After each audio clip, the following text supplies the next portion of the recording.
Hey, what's up, friends? Welcome back to the show. Today we're going to pick up where we left off in this series that we're doing, responding to 4 MAGA church pastors and their experience visiting the White House for a worship session, and then their defense of why they did it, and then their adoration of Trump and how godly he is. And I wish I was exaggerating, but that's pretty much what they talk about for 90 minutes. So we're kind of going through this piece by piece, and we're picking up, this is really part 3. So if you want to see the other parts that we covered, I'll make sure that we put a link in the description to those pieces. But yeah, I want to get back into it ASAP and start going through this episode because there's just so much to get into. If you don't know, these 4 pastors are all megachurch pastors from left to right. We have Ryan Visconti, Landon Schott, Josh McPherson, and Josh Howerton. I had a brain freeze there. They're all megachurch pastors, and they really are all Trump pastors as well. These people have made it almost their calling in life to defend MAGA and everything that Trump is doing, and convincing their audiences and their congregations that this is the most godly administration maybe in their lifetime. And I think it's important that we kind of go through it and kind of go through it piece by piece by piece. So welcome into the show. We do have some merch. So if you want to support the work that we're doing, click on the link, buy a shirt or a coffee mug. We have a lot of different designs. And yeah, I'm looking forward to responding to these bro-evangelicals because it is something else. Also, I will say, the blueberry coffee is extra fresh today. So welcome in, subscribe to the channel. Let's get into it.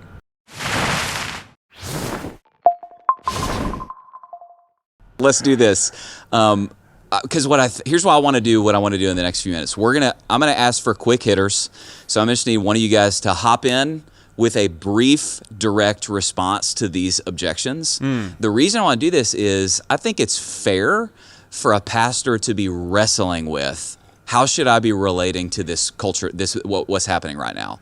Really quick, couple things here. Number one, I forgot to mention this. I do pause videos a lot when I do response videos. If that's not your style, that's fine. But I don't want to see a comment about how you pause too much. That's just what I do, all right? You can watch a different video. You can find this video in its entirety or this podcast and listen to it uninterrupted, but I'm going to be pausing throughout. So this section that we're going to walk into is these 4 men responding to objections that maybe it's kind of inappropriate for a pastor, someone who claims to follow the way of Jesus, to go to the White House to worship God as this administration is doing so much damage to the people that Jesus protected and advocated for. Not to mention, on a civil level, I think it's a huge violation of the separation of church and state. If these 4 men were any other religious group, if they were imams or if they were leaders in, I'm not sure what the proper title is, forgive me, but if they were Buddhist leaders or any other religion and they did this, we know it would be all over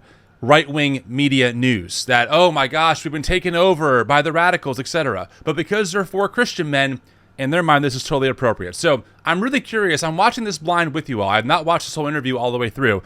I'm interested to see what their objections are going to be. It's a fair wrestle, and we want to try to help that, okay? So let me just quick hit some objections to this, and then we'll do a react video. Or actually, do you guys just want to start with a react video? Let's do it. Bro, it's spicy. Let's go, bro. It's spicy. Go right all right. Who is it? Let's do this. Now, we're just going to... Okay, you guys almost ready? You guys about ready? Okay, here's why we're doing this. Because this guy was one of the guys that rebuked me on X. And so I thought, well, fair game. Let's. So here's a... For the record, we exercise a remarkable amount of self-control in my estimation. As for things we don't respond to. But when you go public and make accusations that potentially could sway arguments...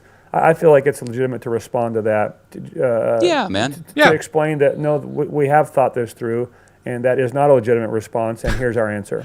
I just wanted to point out that I think that's totally fair. I mean, that's what we're doing, right? I'm responding to these 4 men, and I'm accusing them of doing exactly what they just said. You know, I don't think that their responses are going to be legitimate as they try and justify their allegiance to one of the most dehumanizing and depraved men to ever take office, at least in my lifetime. So I'm so curious to see who this is going to be.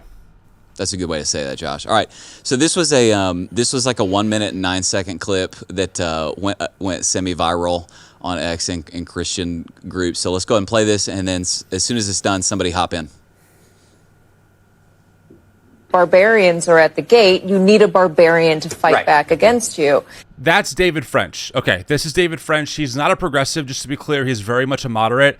So let's see their response. And what I'm getting from you is you don't really believe that the barbarians aren't, the traditional barbarians. It's just, I don't like the left. Oh, it's very anti-left. I mean, look.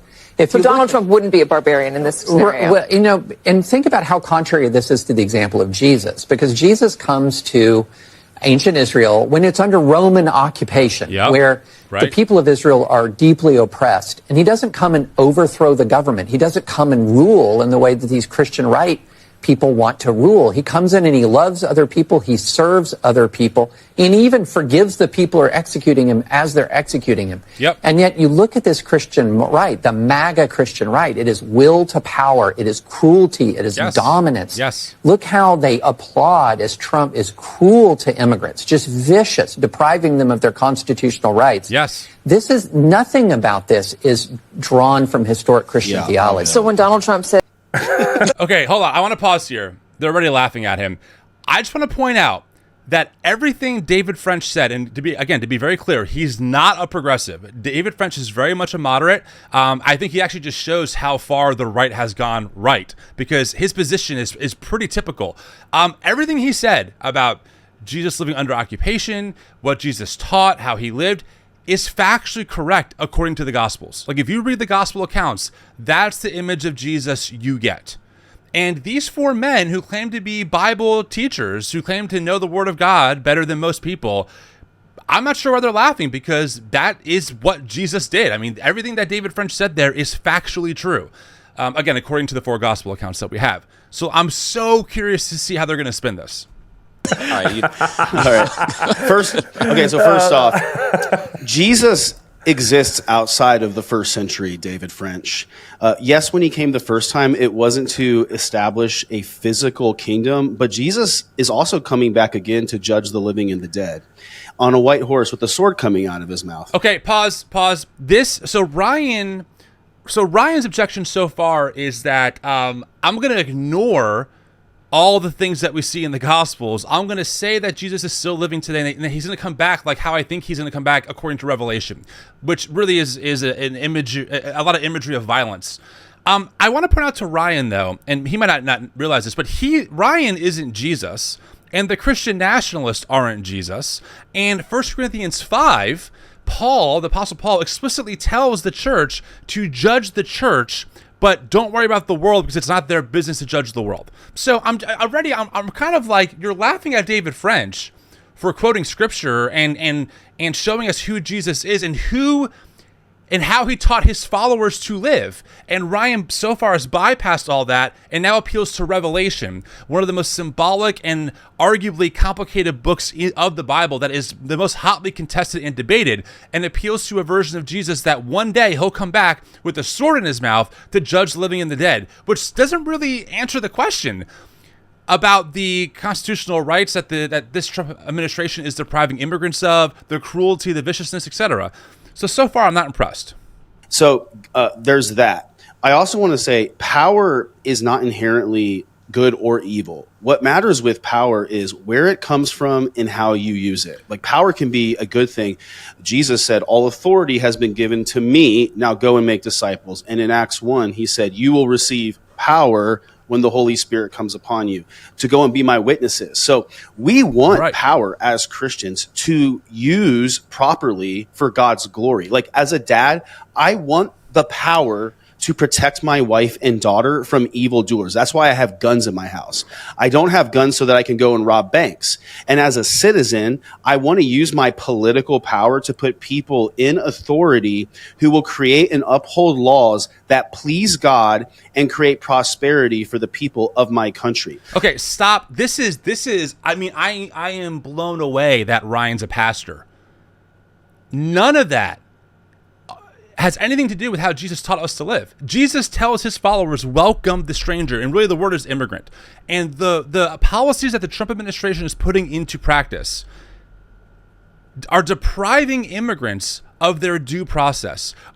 They're building a literal concentration camp in Florida and housing immigrants there. There have been all kinds of abuses being reported. Immigrants being forced to eat like dogs. Women having to use the bathroom right in front of male detainees.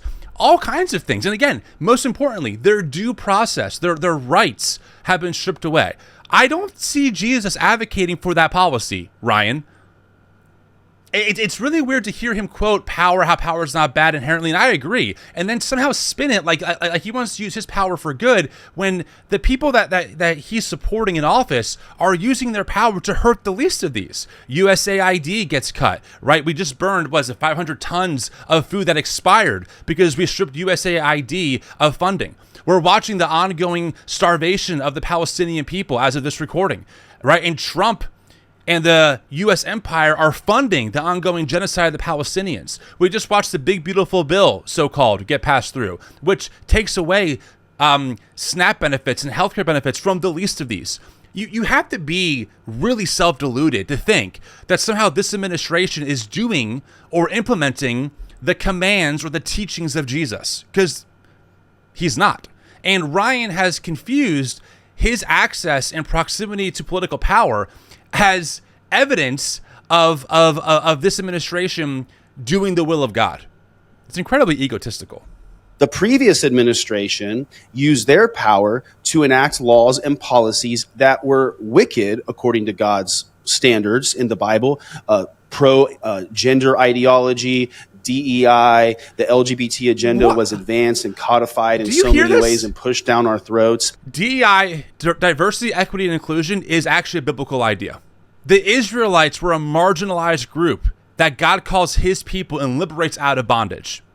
There's no talk about gender ideology either way in scriptures because that wasn't a thing as we understood it today. And Jesus never talks about homosexuality, and the verses that do are incredibly murky as far as the original wording that translators then make or turn into the word homosexual. By the way, the Bible has thousands of verses and commands by God, both in the Old Testament, Hebrew Bible, and the New Testament, to take care of the oppressed, to take care of the marginalized, to make sure that the rich and powerful can't oppress the needy, take care of the orphan, take care of the poor. There are all kinds. I mean, you would have to be literally blind reading the Bible and not see all the commands that we see through Scripture that talk about those things. Ryan ignores all of that. He clings to 5 or 6 verses that I would argue are deeply mistranslated. And then he makes a whole, God's biblical law argument. It's so flimsy. I recommend it. Just read the Bible. Just read the Bible. It's complicated for sure. The Bible has a lot of things in there that are really not good, for sure. I'm not saying that the Bible is this clean, pristine book that if you read it, you're going to come away with one interpretation. It's a complicated book, but you cannot ignore the hundreds of verses and commands by both the God represented in the Hebrew Bible and Jesus in the New Testament to take care of the poor and the needy, heal the sick, feed the hungry, clothe the naked.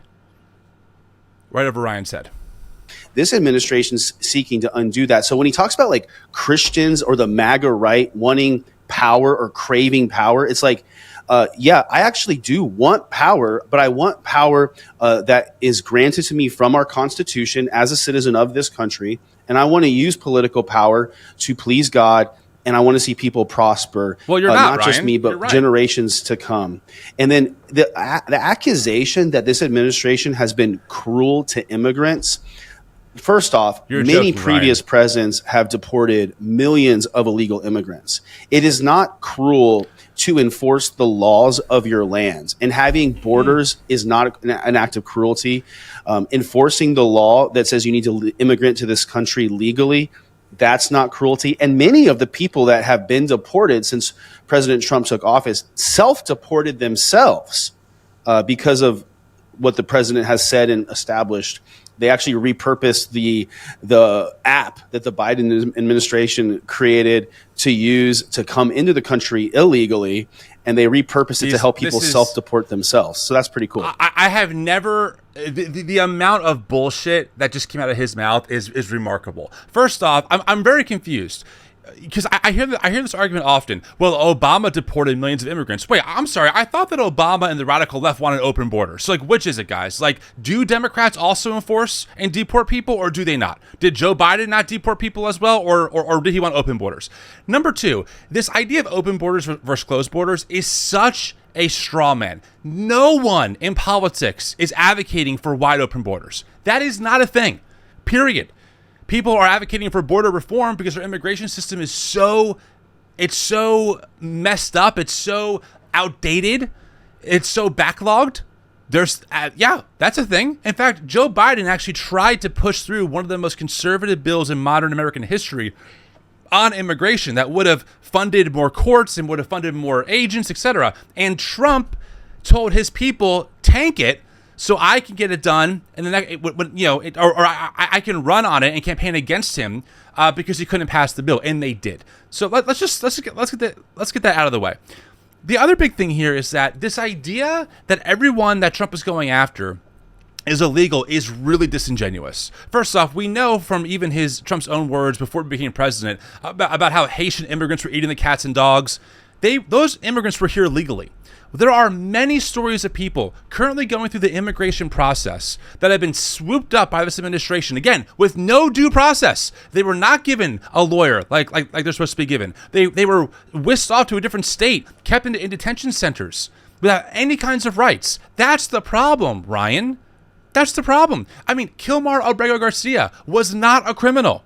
And this government put him into a death prison in El Salvador and then told the Supreme Court when they ordered Trump and his administration to bring Kilmar back, oh, sorry, we can't, our hands are tied. What? And they even admitted that he was wrongfully deported. Or how about my friend Muhammad and his family? They are here legally, going through the legal immigration process. They've been in pending status for almost, I think, 9 years now. Pending, because all their paperwork is in, they have a business, they pay taxes, they're just in the pending status. ICE agents raided their business earlier this year, threw their mother in a detention center for 2.5 weeks, taking her away from her autistic son and from the family. It was a huge nightmare. They finally got her out. They go in front of a judge for their immigration case again. They have a binder this thick of all of their proof that they have a life here, that they are good people, etc. No criminal record. The judge looks at them and goes, okay, I can rule on this case in 2029, in 4 years from now. What are you guys? You guys are you're just repeating right-wing propaganda. You're not interested in knowing the truth. You're not interested in knowing the complexity, Ryan, of what's happening with our immigration system. And yes, what we're seeing Trump do, masked ICE agents, just ripping people off the streets, is unprecedented. Wake up, dude. And you're a pastor? You're supposedly preaching the good news of Christ to an immigrant himself? Give me a break. Other thoughts? David French lost his voice for more clarity when he supported same-sex marriage. So at that point, I don't care what you say, because you're pretending that Scripture is your authority, but it has to go through some filtered pseudo-philosophical lens in everything that you do. And so at that point, everything that you say is now null and void because you don't believe in the authority of Scripture. Wow. I mean, Landon, again, guys, I need to emphasize, these are mega church pastors. They preach to thousands of people, tens of thousands of people every week. Landon's argument is, I don't agree with you on the legalization of same-sex marriage. Therefore, everything else that you could possibly say is moot. Are you joking? Let's just use Landon's logic for a minute. James 5 is a damning critique of the rich ruling class that oppresses workers for unfair wages. I don't think Landon has a problem with Amazon or Apple or Walmart doing that exact thing in this country legally. You could argue that he doesn't therefore have biblical that he doesn't have respect for the Bible, that he doesn't see the Bible as authoritative. And if I said then, based on that, everything Landon says is automatically moot, that's a very disingenuous take. Because you know what, there are arguments someone can make, philosophical, even biblical, for why my interpretation might not be 100%. The Bible is a complicated collection of texts. I'm assuming these men went to Bible school. I didn't. I've had the honor to interview tons of biblical scholars. anyone who takes, well, that's not true. I took 2 years of Bible, okay? 2 years. But it was very, it was undergrad. Anyone who takes a freshman level Bible class, conservative or not, will know that the Bible is a very complicated collection of texts. And interpretation is also complicated and oftentimes competes with itself. And for Landon just to plant his flag on David French over David French advocating for our non-Christian and Christian neighbors who might be gay to have the same legal rights as we do when it comes to marital rights, therefore he's just off, he's just off his rocker. We can't take him seriously. Horrible. So disingenuous. This is weaponizing scripture to manipulate Christians is what it is. LOL. And so look in the mirror. There's tension when you're exporting or deporting families, and there's tons of criminals and people are attacking U.S. citizens. And this is not the true. Problem was, I'm sorry, I have to pause again. Statistically, we have data on this.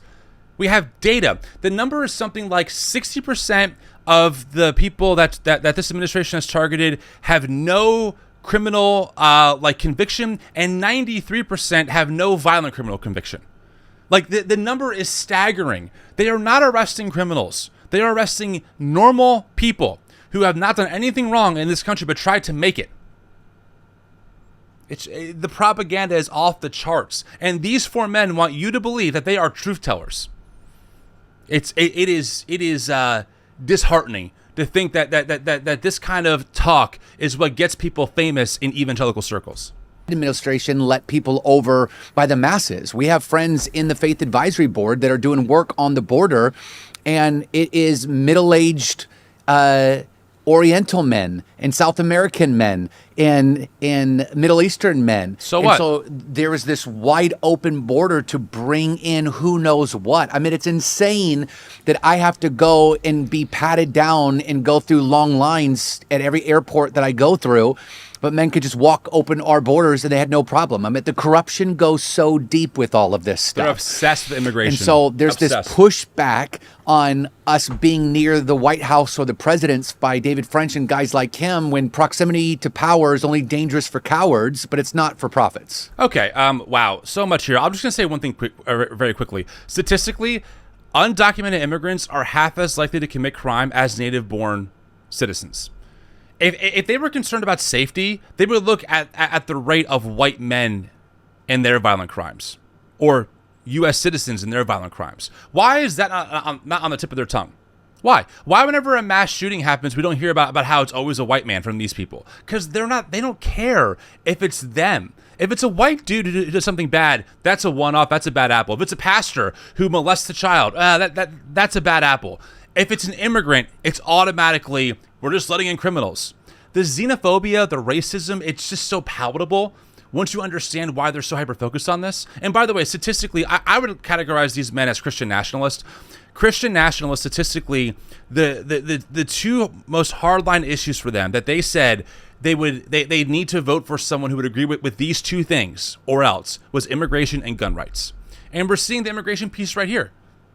And we're seeing the arguments for it. They're horrible. These are just horrible arguments. Josh? Co-sign everything that's been said. I don't know if I would add anything constructively on top of it, other than to say, as I listen to him, I don't hear him speaking as a man on my team helping me think critically. I hear him as an apostate trying to wolf in sheep's clothing, trying to draw more sheep away. Are you? When you sign off on same-sex marriage, when you sign off and give a pass to so many of the demonic, progressive, secular left policies that he has publicly, Like what? You're revealing that you're not on the same. No, we're not on the same team here. And I think that's important to delineate. And so I don't hear any of his criticisms as having any teeth. Honestly, it's a little laughable when I hear him compare Rome to America. It's just intellectually dishonest and lazy. No, completely different governments, completely different set of constitutions and roots and foundations and values. And it was not the Roman government that tried and found Jesus. That was the Jews. It was. No. That did that. And so the Jews were actually fairly safe and protected under Roman law by and large. And so it's just he's trying to compare apples with giraffes. I'm short-circuiting. For Josh to say that makes no sense, considering that this man teaches people, in theory, how to live like Jesus in America. No one's saying that Rome and America are the same thing. It's the idea of empire. Jesus lived under the world's biggest empire of the day, Rome. And today, we live under the biggest empire of today, America. Of course it's different. We have electricity. We have iPhones, right? It's a different world, for sure. But how did Jesus live under his empire? That was brutal. That did oppress people, right? Did he argue to go into politics and take over the government and rule from the top down? No. No, he didn't. In fact, what is so scandalous about Jesus is that he lets himself be crucified by the empire. He doesn't fight back. These men, if America tried to just put them in prison for something that they did related to their faith, they would be so outraged. They would probably take up arms if they felt compelled to. Jesus went to the cross and sacrificed himself. It's just, look, I'm just telling you guys what happened in the Bible. Okay, I'm not saying as non-Christians you guys have to take that as prescriptive. I'm just saying as a Christian, if we're followers of Jesus, we at least have to wrestle with these ideas, and they're complicated, and there's a myriad of ways to express them. But for Josh to write off David French, again, who's a moderate, David French is very pro-life. Last time I checked, he's very pro-Israel. Last time I checked, he doesn't like progressive Christians. Last time I checked, he's a moderate, and all he did in that minute clip was cite Jesus, how Jesus lived, where he lived, his response to empire. And these men are like, ridiculous. You notice that no one took on the biblical challenge of unpacking French's claims. They completely bypassed that and gave a word vomit of propaganda that was so disingenuous, my head might fall off. I still can't believe it. I can't believe that these men are spiritual leaders for thousands of people. And saying they're apples and apples, and they're not. And so it's just not. It's not biblically, intellectually, these are arrogant, prideful or men, politically credible or honest. And so it's. We've probably given it more credence than warranted with our response because it's that laughable when I hear it. Okay, Josh. Well, honestly, the reason I want to do it graciously respond to that is graciously respond. You call those three responses gracious? Yes. Josh, I mean, again, how far up your own butt do you have to be to hear these men berate French as not a Christian, as a wolf in sheep's clothing, as I'm not even going to respond to this, it's so beneath me? Well, thanks for those gracious responses, guys. Give me a break. Articulates the type of thing that I think Christians are getting manipulated with right now. I'll add a couple things, and then I'm going to start quick hittering some of these other objections. One, I think the whole Roman Empire thing, like you're going to hear that constantly. Jesus didn't seek political power. They worked the Roman Empire from the inside. This is really important. Go ahead, Josh. Os Guinness, very astute British evangelical Bible-believing thinker. He pointed out you can't make a one-to-one comparison between how Christians in Rome related to a dictatorial Roman government, dictatorial monarchy, and how Christians in America should relate to a constitutional republic. Os Guinness pointed out the reason you don't see instruction about how Christians should vote or influence the government is because they did not have a way to influence a dictatorial monarchy. But you live in a constitutional republic, and I still think Christians are not getting their heads around this. In a constitutional republic, I want you guys to answer for me. Who's at the top of the org chart? People. The citizens. The voters. So in the same way, the Bible gives clear instruction to how a husband should lead his family and a pastor should lead his church. Yes, Christian pastors should give clear instruction to people about how they should lead the nation they have been entrusted with a measure of leadership of. So wait, but how, Josh, by your own logic, how can you do that when the Bible never speaks about living in a constitutional democracy? So where are you getting these themes from? I mean, he's not wrong by saying Rome was a different government than America. Sure, of course, but they're still empires. They still ruled by cruelty. We are the largest exporter of arms in the world, right? We are a war-based country. We wage war all the time. We have a military-industrial complex that gets funded to the tune of hundreds of billions of dollars, and we have a contractor industry that makes a lot of money off of that stuff. Certainly there are themes we can pull from, right? I just don't understand here. Josh can say that the Bible can teach a man how to lead his wife, even though the Bible comes out of a whole different time when it was written. This is the weird duality I struggle with these folks. They will tell you that, like, the Bible is clear and that the Bible is still relevant today, but then they'll tell you, well, not that part. Well, I mean, Rome, obviously, we don't live in Rome anymore. Okay, but that's not the point. Isn't that we're living in Rome? The point is that it's analogous to how we're living today, right? We can pull from how Jesus lived in his empire and think about how do we live today based on the teachings of Jesus. And again, you cannot find a red letter that would advocate for the policies of this administration, especially around immigrants, especially around the least of these. Not to mention, Trump himself is a predator. This man sexually assaults women. And these 4 pastors are so devoted to this man. They are defending him in the name of biblical values. I mean, I guess if you think what David did to Bathsheba is a good thing, I guess you can call that a biblical value. But keep me far away from those kinds of Christians. I do want to say that. 2, I think what Ryan said, that's a play that's getting run by progressive Christians a lot right now. You're just seeking power. And I honestly think the best response to that is, yep. Thank you. Yep. Thank you. We are. Thank you so much.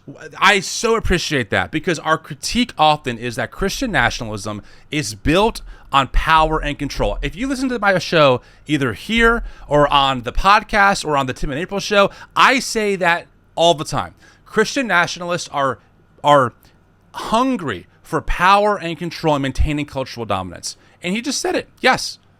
Did Jesus seek power? Jesus, Christians believe, is God incarnate, born to an unwed mother in a manger, lived poor his whole life. When he was tempted with empire from the devil, he rebuked the devil and said no. And these men with a straight face go, we're just following Jesus. We want the power. Go read Lord of the Rings, bro. We know what happens when men get power. Proverbs, when the righteous are in authority, the people rejoice. When the wicked rule, the people groan. And we are groaning. So power is like money in the Bible. It's morally neutral.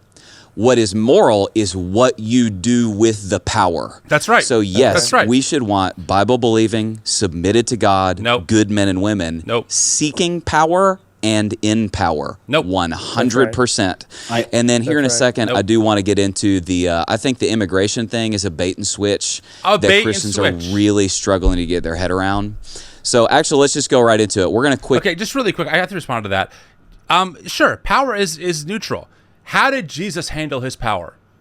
Jesus was God incarnate. How did God choose to live among his own creation if we as Christians believe that Jesus was God in the flesh? That's the model, Josh. You give away your power. You wash the feet of others. You touch the folks that society says are untouchable. You advocate for the oppressed. You tell the rich young ruler to sell all your stuff before you can follow me. You tell your followers it's harder for a rich man to enter the kingdom than it is for a camel to go through the eye of the needle. You give away your power. You want to hoard power and lord it over other people and dehumanize them. And you will resort to propaganda to maintain it. You've lied so many times through this episode so far, like just blatantly disingenuous takes that are verifiably factually not true. These 4 men are whitewashed tombs. There is no other way to say it. They have sold their souls. Didn't Jesus warn, because you guys love quoting scripture, didn't Jesus say, what good is it for a man to gain the whole world but lose his soul? I present to you Exhibit A. Hitter some objections to either us being at the White House visit or Christians being seen as supportive of any type of presidential administration. Hey guys, if you're a lead pastor and found this interesting, I don't want to. No, go away.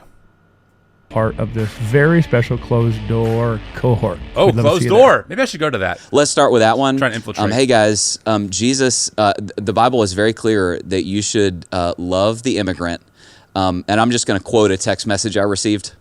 The Bible is clear that you should love the immigrant this is the most immigrant-hating administration that's ever existed. How can you be seen as supporting it? Yes. Response. Well, it's so stupid because the president married an immigrant. And the vice president. And the vice president. And so it's just stupid. And oh, by the way, the head of the counterterrorism unit is an immigrant who came here legally from Lebanese. So it's just ridiculous to say that. I can know the other guy's answer who lived. Wait, I'm sorry. That's your argument? Trump married an immigrant? First off, they're not even in love. I mean, it's very clear they don't care about each other. But besides the point, oh, well, our president married an immigrant, therefore he loves immigrants. As his ICE agents are kidnapping them, depriving them of due process. Again, guys, just Google immigrant abuse cases. You will see many people being arrested for having tattoos that they think are related to MS-13 when they're not. People being ripped from their families. You, again, like Josh's reasoning, it doesn't actually take the issue head on. It's a straw man. Well, look, here's 2 immigrants that are in the White House. Checkmate. Like, you think that's a comeback? You think that's a really... Have you not been on the internet? Have you not seen the videos of peaceful, non-violent, non-criminal immigrants who are here or who have been here for a long time trying to make it work and who are stuck in a broken immigration system being literally swept off the streets? Did you not see the video of the woman who was a student on a student visa arrested by ICE agents and deprived of a lawyer? Where have you guys been? You're not truth tellers. You're not prophets. You're simps. Like, you are MAGA simps. Prophets speak truth to power. You guys are weapons of power for the state. Closer to the border than I do. I'm up here. Yeah, I'm fired up, by the way, friends. Washington. Quick Bible, exposition. Let's just be reminded Ryan, that in the ancient Israeli culture, if you were a foreigner, like, you were clearly an outsider, you were not of the people of God, you didn't have the same legal rights or standing, and generally speaking, people would kind of shun you and look down on you. In other cultures in that day, around the land of Canaan, around the Israelites, there was no concept of like being kind to immigrants. So it was unique to God's people that he says, hey, I want you to show love and generosity to the foreigner or the immigrant. And that's a good thing. That was kind of revolutionary to say, treat outsiders with some respect and dignity. Okay. Let's ignore the first half of that because I would strongly disagree about what's in the Hebrew Bible on that. And again, you would find maybe competing verses. So for sake of argument, let's grant him that first part that, you're supposed to, see them differently. He still, even by his own admission, says to treat them with dignity and to welcome them. Let's back it up. I want to hear exactly what he says here.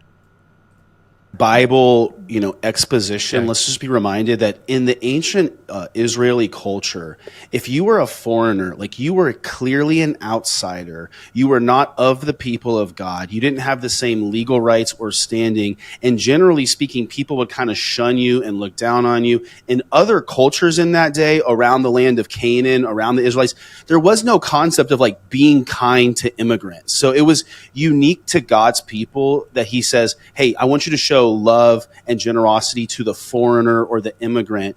And that's okay. So generosity and love to the foreigner and the immigrant. Can you, Ryan, please show me how detaining immigrants, putting them in camps without due process, making them eat like dogs, shipping them off to God knows where, admitting it was by mistake and doing almost nothing in your power to bring them back. Can you explain to me, Ryan, how that matches up with what you just said? And by the way, friends, do you see the sleight of hand here? Wasn't it a few minutes ago where Josh Howerton said, hey, you can't compare the Roman Empire to America. That's not a good take. And here's Ryan comparing the early ancient Israelite culture to American immigration law? Why is that okay? I'm sorry. Why is that a comparable thing, but Rome and America aren't? We could easily make the same case that Josh just did. America is not ancient Israel, Ryan. The laws that Yahweh gives to the ancient Israelites do not apply to American law because they're different things. They're different societies. Israel wasn't a democracy. Like, we can give all the same reasons. But Ryan, and they do this, Christian nationalists do this all the time. They pillage the text, and they usually always go to the Hebrew Bible. You're never going to hear them quote Jesus. It is so rare because Jesus' words fly in the face of everything that they believe. So they usually go to the Hebrew Bible and pull out some obscure or random text. I mean, Josh quoted Proverbs a minute ago to justify their positions. But even Ryan is betrayed by his own reading of showing love and generosity to the immigrant, which we are not doing now as a country. So there's that. Good thing. That was kind of revolutionary to say, treat outsiders with some respect and dignity. Which we're not doing right now. That does not mean that as modern day Americans, we do not have a right to enforce border policy. When immigrants come to our country legally, we welcome them. That's not true. We have a process for them to come, and our country can benefit from that. But anyone with common sense knows that having people illegally come into your country is dangerous, and it creates all kinds of economic problems, and it creates real safety issues. We know that many military-age males have come into our country. So there's one pastor that we all know and love, but he said, I think first, I heard him say it first, you have locks on your doors in your house, not because you hate the people outside your house, but because you love the people inside your house.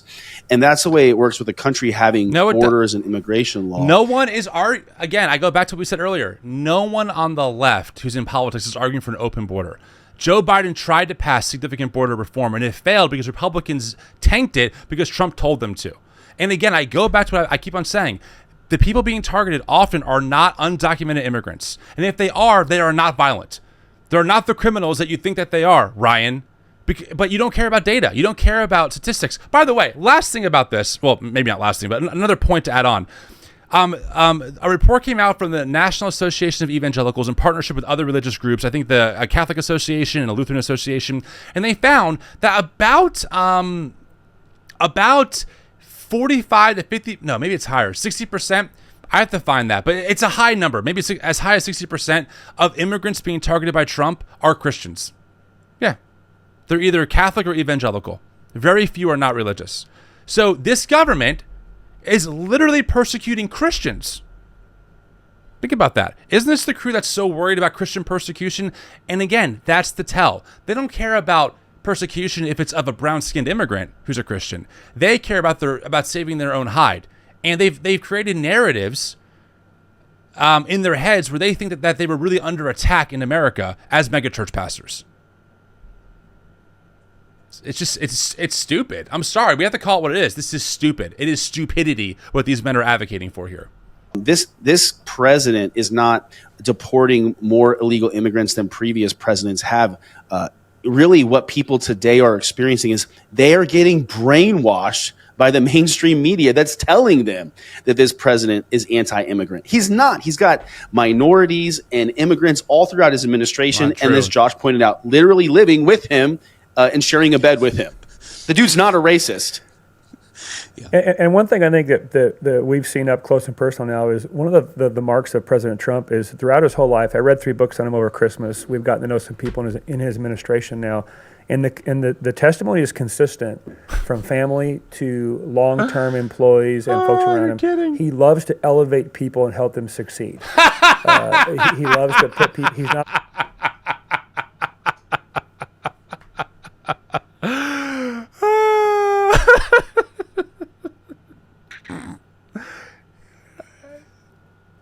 You can't be serious, Josh. You can't be, man. You can't be. This is the most egotistical, self-centered president maybe ever. The guy sells his own merch with his face on it, compares himself to being someone being called by God, calls himself the chosen one, posts videos about himself, AI generated as a golden statue in the middle of Gaza. He has had countless lawsuits about not paying contractors. He's literally sexually assaulted women. He's bragged about sexually assaulting women. We now know that he's in the Epstein files. He lied about being in the Epstein files. I almost wonder what it's like being in Josh McPherson's head, where you really think that with a straight face. Like, this guy went on YouTube and said with a straight face that this man loves to elevate others. You're kidding, right? Everyone around him is the first to fall. Rudy Giuliani, fell. His own lawyer fell, giving hush money to Stormy Daniels. I mean, Trump is all about who's loyal to him. You are. Friends, please leave a comment. I need someone else to empathize with me and just validate that I'm not losing it, because you all heard that, right? Like, you heard what he just said. I don't even know what to do with that. Jeez, we're more self-deluded than I thought. Control freak. He's not a control freak. He delegates well. He brings intelligent people around him. He's not narcissistic, like Pete Heck said, because narcissists don't platform really smart people that would make them feel inferior or smaller. He brings really sharp people, elevates them, creates space for them to work and run and accomplish great things. And then he celebrates it. The guy genuinely loves people succeeding. This guy, and as we heard them articulate, when immigration is not handled in a wise manner, and you, I mean, they were giving us stats on the kind of money and government support that illegal immigrants were getting, while our own people are suffering without those same resources. What's happening quickly is, if we don't hold the line on illegal immigration, it's actually an act of hate against the legal immigrant. So the President Trump's administration has spoken very, very clearly that they deeply love the immigrant, and our nation was founded on that, and we welcome them to our shores through the legal channels. If not, those who come illegally will overwhelm the system or try to attack the system and burn the system down, and then our country will no longer be worth immigrating to. These men are liars. We have to be so clear. They are liars. We have tons of data that shows how immigrants help the system. Immigrants who are paying into the system get very little out of it. They pay billions of dollars, as we know, in taxes and other kinds of things into the system and take out nothing because they can't get benefits. Again, going back to my friend Muhammad, he has been here, I think, for 15, 20 years. He still can't get any health benefits because he doesn't have a social security number still, because he's still waiting for the government to give him one. But he works for his family's small business and they pay taxes. He pays into the system but can't get anything out of it. Also, if you want to go after people that are destroying the country, go after the billionaire class. Go after Elon Musk. Elon Musk is on track to become the world's first trillionaire in 3 years. You're telling me that the undocumented immigrant just trying to survive is more of a threat than the man who's hoarding $1 trillion worth of wealth? Again, Josh, read your Bible. Read your Bible. You will not find anything in there that tells you hate the foreigner and love the wealthy, rich, powerful man who oppresses the poor. It's the opposite. These are anti-Christ positions these men are advocating for. They are the wolves in sheep's clothing. They are the people you shouldn't trust. They are the ones who have sold themselves out for power and fortune and fame. I'm embarrassed for them. I'm embarrassed for these men. This is one of the... I've seen a lot of videos. I go to Christian Nationalist events. I go to Turning Point USA, America Fest. I have talked to many Christian Nationalist pastors. These four might be some of the worst I've ever seen. And I mean that sincerely. The arguments are so flimsy. They're so bad. And they say it with such confidence. Oh, I would be mortified. And so I think that's it's important to say is they love the immigrant, and one of the ways they are loving the immigrant is by maintaining the integrity of our nation and our borders. I feel like we're just constantly being gaslit. The prophet Isaiah said, a day is coming where men will call good evil and evil good. Yes, every time I open up social media and watch anything of the left and almost anything of progressive Christians, it's the opposite of what is actually true. There's not been a nation in the history of society that has done more for the world and immigrants than America. Not one, ever. How do you verify so that? Much more, and we'll continue to do we so. Pillaged. Does Landon know his big basic history? Does he know that we've destabilized countries, especially in the global South, that have caused a mass migration crisis? Is he aware of that? That literally we've sent our CIA to other countries to topple their governments? Dude, wake up. Wake up. No one's saying America hasn't done anything good in the world, of course. But we've also done a lot of bad. We've pillaged other countries to get our wealth. We literally have colonized other parts of the world. We've toppled their administrations. We've rigged their elections. We've bombed their civilians. Please wake up, Landon. But if we're not healthy as a nation, and we haven't been as a nation, we have been healthy. Our ability to help the world ceases to exist. And I'm hearing from missionaries and people and leaders all over the world that are praying and fasting and believing for America because they know if America goes down, so does the world goes down. America is holding back the evils of the world. Wow. But our nation is breaking. We're seeing Romans 1 before our very eyes. I mean, it was very clear in the Biden administration that Romans 1, we were seeing wickedness dance in the street. We were seeing new ways of wickedness being invented. Romans begins to talk about that not only do people participate in it, but they celebrate it. Guys, we are on the verge of destruction. And I really believe that we are in this window of grace, this window of mercy, where the president stood up at Inauguration Day. We all saw it. He said there's only 2 genders. He said we're going to be a people under God. Our president did more spiritual leadership in the inauguration than most pastors do in their lifetime. Can we just sit with what Landon just said? That's your evidence? Declaring there are only 2 genders, denying like the spectrum of genders that we can validate through science? This is your big win? Our society can't get affordable health care done. People go into debt for medical care. We can't get livable wages in this country. The housing market is through the roof. It makes housing unaffordable for most Americans. The billionaire class continues to grow in their wealth, dominating over the middle and lower class. Trump's big, beautiful bill guts more protections for the lower class, only enables more wealth being transferred to the upper class. But your win is that the man who sexually assaults women, who brags about grabbing them, who lies through his teeth, declared like a tyrant God man-child that there are only 2 genders, and wow, we're so back. What did that do? It's like Michael Scott declaring bankruptcy in The Office. Like, it doesn't do anything, guys. And by the way, I hate to break this to Landon, gay people still exist under Trump.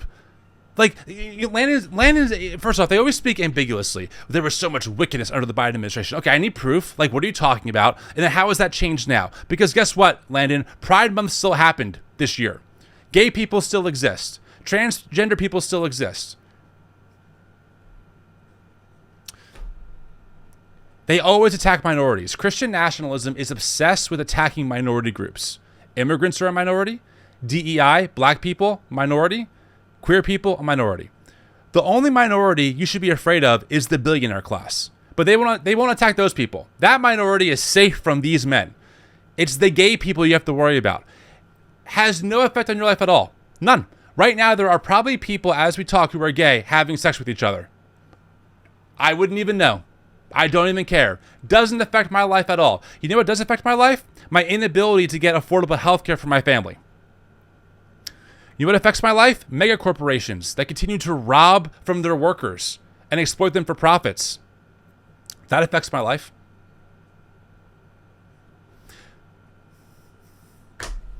But, you know, guys, us progressive Christians, we're just so depraved.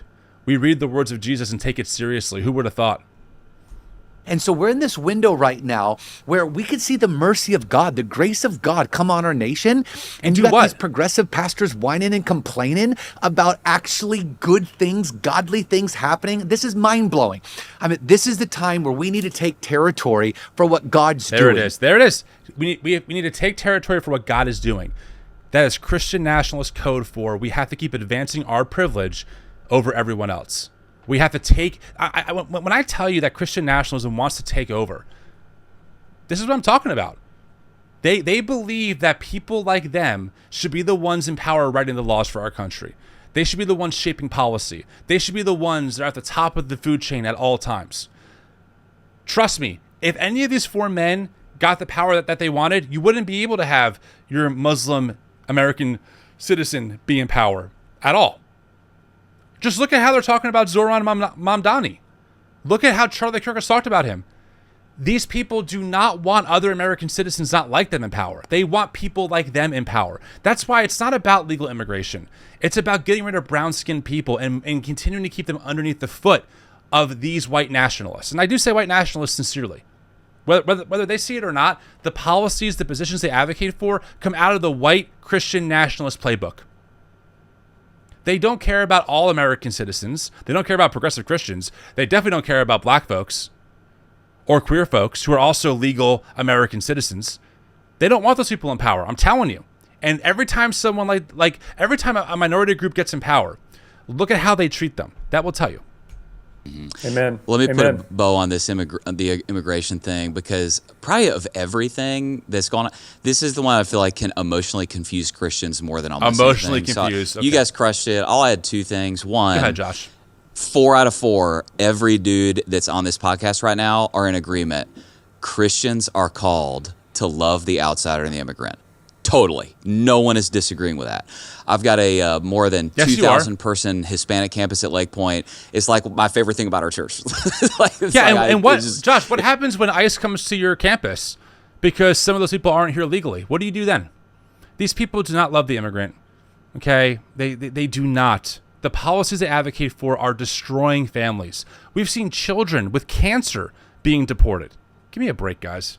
Your actions and the actions of this administration that you so emphatically are on your knees for as you look up, saying thank you, are doing the opposite of the things that you claim you actually believe. Janet, I get a chance to pop into worship. We're all in. So that's number one. But here's what's important to understand, that here's the play that's getting run on you. If you're a Christian or a pastor getting gaslit with this, there's category confusion. When you're talking about responding to illegal immigration, as difficult and emotionally complex as this can be sometimes, if you're a clear thinker, here's what's happening. It's category confusion. Go ahead, Josh. We're not talking about how to love immigrants. We're talking about how to respond to criminals and criminal activity. You liar. Those are two different things. No one is relating to that person on the basis of the fact that they're an immigrant. They're responding to the fact, as difficult as it is, and yes, there's really complex and hard situations that may have motivated that behavior, but they're being responded to out of the fact that, man, there's like actual laws that were broken. So don't let the category confusion of love immigrants and respond to criminal behavior get confused. Okay, I just want to dispel this myth really quick. Okay, this is according to tracereports.org. 71.5% of current detainees held in ICE detention have no criminal conviction, according to data current as of July 13th, 2025. And many of those convicted committed only minor offenses, including traffic violations. Could you imagine being pulled over for speeding, which I've been pulled over for speeding? Because I live in New Jersey, and that's what we do. We speed here.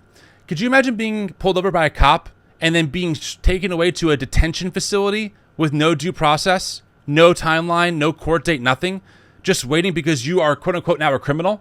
No one thinks that folks who get traffic tickets are criminals. Again, this is the data. Okay? Get rid of their propaganda. Go back to data. 71.5% of current detainees held by ICE in detention have no criminal conviction, and the ones who do, the majority, or the many of those, are minor offenses. This is not about stopping criminals. If it was, you would have just the criminals there. And by criminals, I don't mean people with traffic violations. I mean actual criminals. Oh God, it's just, again, like they use the words of truth and love and we love our neighbor, we love our immigrant neighbor. No, you don't. You ignore the data. You love what Trump is doing. You have lied to yourselves, and now you're lying to your audience. Can't do that. Okay, yeah, I think maybe not to push back. I totally agree. I would just add, I don't think it's as complex as we're making it. It is, and that might be part of the problem. It's the rule of law is clear. No, it's There's a not. pathway to coming legally. No, it's not. And when you break the law, there has to be consequences, or we'll cease to be a sovereign nation. Mm-hmm. I mean, it's like no dad struggles with letting someone in their home at 3 a.m. who's trying to pick the lock. What a false equivalence! Having a home with the family is not the same thing as the country being your home, Josh. This country that's humongous is not your home. There is plenty of room in America for immigrants. What a terrible analogy. Terrible analogy. It's like, hey, I'm not accusing you of bad motives, but I have to question why you're trying to break in my house at 3 a.m, so I will defend it. There's no pastor out there like just having this emotional struggle with it's so hard and there's so many complex variables. Someone's trying to break in your house at 3 a.m. This is very simple. This is fundamentalism on display. This is oversimplification of a very complicated system. There's different classifications of immigration statuses that you can get. Refugee versus asylum seeker versus immigrant versus citizen. You can have a green card. You can have a K-1 visa. You can have a student visa. It's way more complicated than Josh is making it out to be. In fact, the Trump administration, before they got elected or before they got voted in, J.D. Vance and Trump were very clear that there were certain pathways that the Biden administration made possible for immigrants to be here legally that they did not agree with, that they then rescinded. What do you do with that? What do you do when the administration is just trying to erase the legal status of immigrants here and now? I'm not exaggerating either. Look, Supreme Court allows Trump to revoke legal status for 500,000 immigrants. So they were legal, and then Trump, like a tyrant, waves his magic wand and then revokes their legal status. That's a little more complicated, isn't it, Josh, than your stupid-ass analogy? These people are either incapable of thinking in complex terms or they just don't want to. It is baffling to watch. Baffling to watch. Cut and dry. And I think when we even pander to the narrative that it's so complex and no, this is not complex. Yes, it's the rule of law. And the quicker we get there, the quicker we get out of the weeds of the emotion that are driving most of this conversation that's causing such confusion. Amen. I receive your rebuke, Josh McPherson. That wasn't a rebuke. That was adding on to the conversation. I get it. Okay, You're being very kind and gentle. I just want to put a little edge to it. Bro, it's wonderful. Let's do a couple of these real fast. Okay, look, we're out of time for this piece here, so there are more objections that they want to get into. I don't like doing videos that are super, super long for response because there's so much more to cover, and I know this can be exhausting over time. So we'll pause here. We'll do another video in a couple of weeks. We'll release, I guess, a part 4. I do think it is worth going through this entire podcast, though. I really do. There's just so much here, and it's worth responding to. Friends, if you're watching this, you might not know, but I'm actually taking the month of August off. So you're not going to see me posting a whole lot. There are no lives in the month of August. I'm taking time away from TNE while the team takes over for me to catch some much needed rest and recovery and hanging out with my family. We're also moving into a new house, so a lot of exciting things happening over here in the Whitaker household. But yeah, I appreciate you all being here. Again, would love your thoughts in the comments. Make sure to subscribe to the channel if you want to see more of this kind of content. Don't forget to pick up some of our merch, which we have in our merch store. All of this supports the work that we do. We are a nonprofit organization. If you want to get involved more, donating is the best way to support the work that we're doing as we help people be empowered to reject Christian nationalism and find a better path forward in their faith, politics, and culture. All right, talk to y'all later on. See ya.